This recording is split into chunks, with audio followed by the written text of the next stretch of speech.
കേരളത്തിലെ കോൺഗ്രസ് പാർട്ടിയുടെ പ്രസിഡന്റും കണ്ണൂർ പാർലമെന്റ് മണ്ഡലത്തിന്റെ എംപിയുമായ ശ്രീ കെ സുധാകരൻ പത്തനംതിട്ടയിൽ നിന്നുമുള്ള ഒരു മന്ത്രവാദിയെ കൊണ്ടുവന്ന തൻ്റെ വീട്ടുവളപ്പിൽ നിന്നും കണ്ടെടുത്ത കൂടോത്രത്തിന്റെ ഭാഗമായുള്ള ആ തകിടും ആൾരൂപങ്ങളുടെയും ദൃശ്യങ്ങൾ ഇന്ന് നാടാകെ പ്രചരിക്കുകയാണ്. കാലിൻ്റെയും ഉടലിൻ്റെയും തലയും രൂപങ്ങളും തെയ്യത്തിൻ്റെ മാതൃകയിലുള്ള രൂപങ്ങളും കണ്ടെടുക്കുന്ന സമയത്ത് തൻ്റെ ജീവൻ പോകാതിരുന്നത് ഭാഗ്യമെന്ന സുധാകരൻ പറയുന്ന ആ സംഭാഷണങ്ങളും ആ ദൃശ്യങ്ങളിലുണ്ട്. ഈ സമയത്തെല്ലാം കോൺഗ്രസ് നേതാവും കാസർഗോഡിലെ എംപിയുമായിട്ടുള്ള രാജ്മോഹൻ ഉണ്ണിത്താനും അവരുടെ കൂടെയുള്ളതായി കാണാവുന്നതാണ്. എന്നാൽ 1.5 വർഷം മുമ്പുള്ള ദൃശ്യങ്ങൾ ഇപ്പോൾ പ്രചരിക്കുന്നതിൻ്റെ ആ ദുരൂഹതകൾ നിലനിൽക്കുമ്പോൾ തന്നെ ഒരു ദേശീയ മതേതര പാർട്ടിയുടെ നേതാക്കൾ ഇങ്ങനെ വീട്ടുവളപ്പിലെ കൂടോത്രം കണ്ടുപിടിക്കാൻ മന്ത്രവാദികളെ തേടിപ്പോകുന്നതിൻ്റെ ആ ഔചിത്യമില്ലായ്മയും ഇപ്പോൾ ചർച്ചയാകുകയാണ്. സുധാകരനെ തകർക്കാൻ ശത്രുക്കൾ കണ്ടെത്തിയ ഒരു മാർഗമായിരുന്നു ഈ കൂടോത്രമെന്നാണ് സുധാകരനും അതേപോലെ തന്നെ സുധാകരൻ്റെ കൂടെയുള്ളവരും വിശ്വസിക്കുന്നത്. ഈ കൂടോത്ര വിവാദം ഉടനൊന്നും കേരളത്തിലെ കോൺഗ്രസ് പാർട്ടിയിൽ അവസാനിക്കാൻ പോകുന്നില്ല എന്നുമാണ് സാഹചര്യങ്ങളും ഇപ്പോൾ വ്യക്തമാക്കുന്നത്. തൻ്റെ ശത്രുവിനെ എതിർക്കാൻ നേരിട്ട് കെൽപ്പില്ലാത്തവർ പല മാർഗങ്ങളും അവലംബിക്കാറുണ്ട്. ഇരുട്ടടിയടിക്കൽ, കൊട്ടേഷൻ കൊടുക്കൽ ഇത്യാദി കാര്യങ്ങൾക്ക് പുറമെ ദൈവവിശ്വാസത്തിൻ്റെ പേരിലും അന്ധവിശ്വാസത്തിൻ്റെ പേരിലുമൊക്കെ ഇത്തരം കാര്യങ്ങൾ അവലംബിക്കാറുമുണ്ട്. അത് രാഷ്ട്രീയ പ്രബുദ്ധതയുടെ പേരിലും സാക്ഷരതയുടെ കാര്യത്തിൽ മുൻപന്തിയിലാണെങ്കിലും പുരോഗമന ചിന്താഗതിയുള്ള ആളുകൾ ഏറെയുള്ള നാടാണെങ്കിലും ഇത്തരം കാര്യങ്ങൾ ചെയ്യുന്നതിൽ കേരളം ഏറെ മുന്നിലുമാണ്. അത് രാഷ്ട്രീയക്കാരാണെങ്കിലും ബിസിനസ്സുകാരാണെങ്കിലും സിനിമാക്കാരാണെങ്കിലും ഉദ്യോഗസ്ഥ വൃന്ദങ്ങളിൽപ്പെട്ട ആരാണെങ്കിലും അത് വിദ്യാഭ്യാസമുള്ളവനും ഇല്ലാത്തവനും എല്ലാവരും തന്നെ ഇത്തരം കാര്യങ്ങളിൽ ചെയ്യുന്നവർ ഏറെയുണ്ട്. ഒരു വശത്ത് ശത്രുവിനെ നിഷ്പ്രഭമാക്കാനാണെങ്കിൽ മറുവശത്ത് തങ്ങളുടെ ആഗ്രഹങ്ങൾ നിറവേറ്റാൻ, അത് വിജയങ്ങൾ കൈവരിക്കാൻ എന്നിങ്ങനെയൊക്കെയായി മുന്നോട്ട് പോവുകയാണ്. ഇതിൽ ജാതിയോ മതമോ ഒന്നുമില്ല. എല്ലാ വിഭാഗത്തിലും പെട്ട കുറേ പേരെങ്കിലും ഇതുപോലുള്ള കാര്യങ്ങളിൽ വ്യാപൃതരാണ് താനും.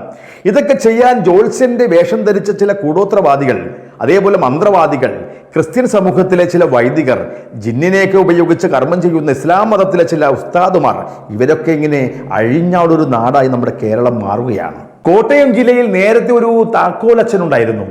പള്ളിയിലച്ഛൻ്റെ ആ വെള്ള ലോഹയുമൊക്കെ ധരിച്ച് ഒരു താക്കോൽ കൂട്ടമായി ഇരിക്കുന്ന അച്ഛൻ.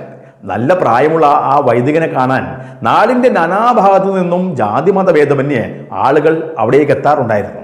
തൻ്റെ മുന്നിലെത്തുന്ന വിശ്വാസികളുടെ മുന്നിൽ അച്ഛൻ തൻ്റെ കൈവശമുള്ള ആ താക്കോൽ കൂട്ടം അങ്ങനെ കുറേ സെക്കൻഡുകളിൽ കറക്കും. എന്നിട്ട് വന്നവരുടെ വീടിൻ്റെ ഏതെങ്കിലുമൊക്കെ ഒരു വശത്തു നിന്നുള്ള അല്പം മണ്ണുമായി അടുത്ത പ്രാവശ്യം വരാൻ പറയും. ചിലപ്പോൾ അച്ഛൻ്റെ കൈവശമുള്ള മണ്ണ് ആ വന്നവർക്ക് കൊടുത്തു വിടുകയും ചെയ്യും. ഇത് സത്യമായൊരു കാര്യമാണ്. കാരണം ഈയുള്ളവനും ഒരിക്കൽ മറ്റൊരാളുമായി അച്ഛനെ കാണാൻ കോട്ടയത്ത് ഒരിക്കൽ പോയിട്ടുമുണ്ട്. ഹിന്ദുമതത്തിലും അതേപോലെ തന്നെ ഇസ്ലാം മതത്തിലേക്ക് മറ്റു ചില ആളുകൾ ഇത്തരം കാര്യങ്ങൾ ചെയ്യുന്ന ധാരാളമുണ്ടെങ്കിലും ക്രിസ്ത്യൻ സമൂഹത്തിൽ ഇതൊന്നുമില്ല എന്നായിരുന്നു ധാരണ. പക്ഷേ അതേതായാലും ആ ധാരണ മാറുകയുണ്ടായി. പിന്നീട് മറ്റു പല അച്ഛന്മാരും ഇത്തരം കൂടോത്രമൊക്കെ ചെയ്യുന്നവരുണ്ടെന്നും മനസ്സിലാക്കുവാൻ സാധിച്ചു. ഇപ്പോൾ മന്ത്രവാദിയെ സമീപിച്ചു എന്ന പേരിൽ കോൺഗ്രസ് പ്രസിഡന്റ് സുധാകരനെ അധിക്ഷേപിക്കുവാനും അവഹേളിക്കുവാനും കേരളത്തിലെ രാഷ്ട്രീയ പാർട്ടികളുടെയും നേതാക്കൾക്കും അവകാശമില്ല എന്നുള്ളതാണ് സത്യം. കാരണം വൈരുദ്ധ്യാത്മക ഭൗതികവാദം പേറുകയും അന്ധവിശ്വാസങ്ങൾക്കും അനാചാരങ്ങൾക്കുമെതിരെ പടപൊരുതുന്നവരാണ് ഈ നാട്ടിലെ കമ്മ്യൂണിസ്റ്റുകളെന്ന് നാഴികയ്ക്ക് 40 വട്ടം വിളിച്ചു പറയുന്ന CPMന്റെ സംസ്ഥാന സെക്രട്ടറി ആയിരുന്ന കോടിയേരി ബാലകൃഷ്ണൻ അദ്ദേഹത്തിന് ചുമതല വഹിക്കുന്ന സമയത്താണ് പ്രസിദ്ധമായ കാടാമ്പുഴ ക്ഷേത്രത്തിൽ കോടിയേരിക്ക് വേണ്ടിയുള്ള പൂമൂടൽ ചടങ്ങ് അന്ന് നടത്തിയത്. കോടിയേരിയുടെ നാളും പേരുമൊക്കെ എഴുതിയ രസീത് വാങ്ങി നടത്തിയ ശത്രുദോഷം മാറാനുള്ള പൂജയും അന്നദാനവുമെല്ലാം അന്നേ വിവാദമാകുകയും ചെയ്തിരുന്നുവല്ലോ. മലപ്പുറത്തെ മറ്റൊരു ക്ഷേത്രത്തിലും കോടിയേരിയുടെ ഭാര്യ നടത്തിയ ശത്രുസംഹാര പൂജ, അതൊക്കെ അന്ന് വിവാദമായിട്ടുണ്ട്. കോടിയേരി മരിക്കും മുമ്പ് കോടിയേരിയുടെ മകൻ അച്ഛൻ്റെ പേരിൽ ചോറ്റാനിക്കര ക്ഷേത്രത്തിൽ നടത്തിയ പൂജയും അന്നദാനവും ഒക്കെ ആ വിവാദങ്ങളിൽ പെട്ടതൊക്കെ തന്നെയാണ്.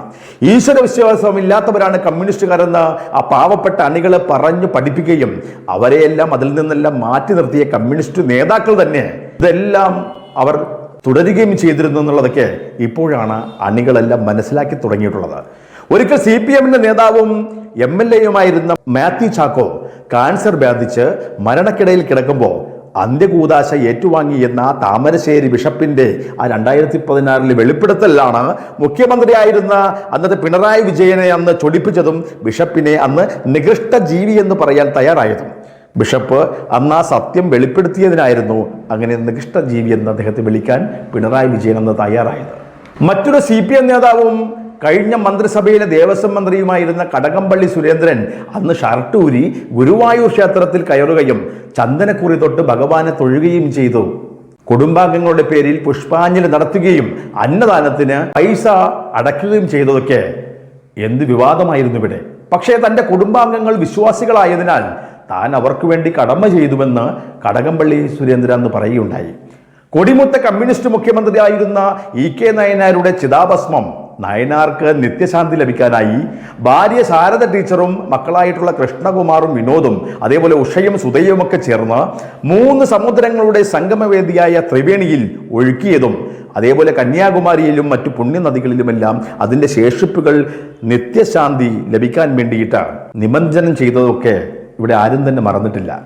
KT ജലീലും ആരിഫും അടക്കം 5 നേരം നിസ്കാരം മുടക്കാത്ത നേതാക്കളുള്ള ഒരു പാർട്ടിയാണ് CPM. കോൺഗ്രസിന്റെ നേതാക്കൾ ഞായറാഴ്ചകളിൽ പള്ളികളിൽ പോകുന്ന അവരെ ആ പോക്ക് മുടക്കാത്തവ നേതാക്കളാണ് ഉള്ളത്. വെള്ളിയാഴ്ചത്തെ നിസ്കാരം മുടക്കാത്തവരാ കോൺഗ്രസ്സുകാരാണ് ഇവിടെ ഉള്ളത്. അമ്പലങ്ങളിൽ സ്ഥിരമായി ദർശനം നടത്തുന്നവരാണ് കോൺഗ്രസ്സുകാർ. BJPയിലാകട്ടെ ക്ഷേത്ര ദർശനത്തിനോടൊപ്പം തന്നെ തങ്ങളുടെ ഇഷ്ടദൈവങ്ങളെ അങ്ങനെ മണിക്കൂറുകളോളം എടുത്ത് ഉപാസന ചെയ്യുന്ന നിരവധി നേതാക്കന്മാരും നമ്മുടെ കേരളത്തിലുണ്ട്. ഈ രാഷ്ട്രീയക്കാരിലെല്ലാം തന്നെ യഥാർത്ഥ വിശ്വാസികളും അന്ധവിശ്വാസികളുമുണ്ട്. ചില പോലീസ് ഉദ്യോഗസ്ഥന്മാർ കേസ് തെളിയിക്കാനായി പ്രശസ്ത ജ്യോതിഷികളെ സമീപിക്കാറുണ്ടെന്നുള്ള സത്യം അതൊരു പരസ്യമായ രഹസ്യമാണ്. ചില വക്കീലന്മാർ തങ്ങളുടെ കേസ് വിജയിക്കുന്നതിനായി കോടതിയിൽ നല്ല പ്രകടനം കാഴ്ചവെക്കുവാനായി ചില പേരുകേട്ട കൂടോത്രമൊക്കെ ചെയ്യുന്ന ആളുകളെ സമീപിച്ച് അവർ കൊടുക്കുന്ന ചില രൂപങ്ങളും പൊടികളുമൊക്കെ അത് സ്ഥിരമായി ഓഫീസിൽ വലിക്കുകയും ചിലപ്പോഴെല്ലാം കയ്യിൽ കൊണ്ടു നടക്കുന്ന വിവരങ്ങളുമുണ്ട്. പിന്നെ പ്രശസ്ത സിനിമാ നിർമ്മാതാക്കളും അഭിനേതാക്കളും തങ്ങളുടെ ചിത്രം പൊട്ടിപ്പോവാതിരിക്കുവാനും ശത്രുവിൻ്റെ ചിത്രങ്ങൾ അത് പാളീസാകാൻ വേണ്ടി ഇത്തരക്കാരെയൊക്കെ സമീപിക്കാറുണ്ടെന്നുള്ളതും ഒരു വസ്തുതയാണ്. പല ബിസിനസ്സുകാരും തങ്ങളുടെ ബിസിനസ് തഴച്ചു വളരുവാനും എതിരാളികളുടെ ബിസിനസ് തകരുവാനും ലക്ഷങ്ങളും കോടികളും ചെലവാക്കുന്നതും ഇത്തരക്കാർക്ക് തന്നെയാണ്. അപ്പോൾ സ്വന്തം സ്ഥാനമാനങ്ങൾ സംരക്ഷിച്ചു നിർത്തുവാനും ശത്രുക്കളെ ഇല്ലായ്മ ചെയ്യുവാനും പ്രബുദ്ധരായിട്ടുള്ള മലയാളികളുടെ നാട്ടിൽ ഇനിയും ഇതെല്ലാം തുടങ്ങുക തന്നെ ചെയ്യും, അത് തുടരുക തന്നെ ചെയ്യുമെന്ന് തന്നെയാണ് നാം കരുതേണ്ടത്.